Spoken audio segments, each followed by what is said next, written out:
Year-old Anthony Avalos was found dead at his Lancaster home.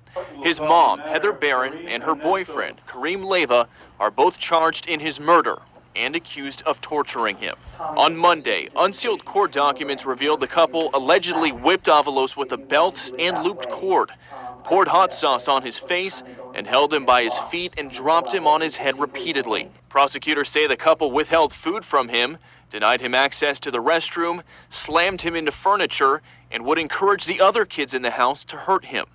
At one point, prosecutors say Avalos couldn't walk, was unconscious lying on the floor for hours, and was never given medical attention. The system failed Anthony!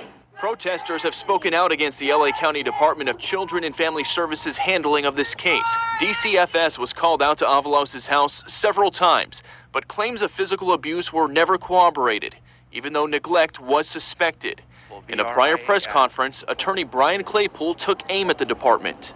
There were 18 separate investigations by DCFS of this household. This is not a case of the social workers are overworked. This is a case of flat out deliberate indifference toward the life of Anthony Avalos. Anthony's dad previously flew out from Mexico to demand answers from DCFS. I wish I could hug him right now, but it's just, we have to get this done, so it's hard.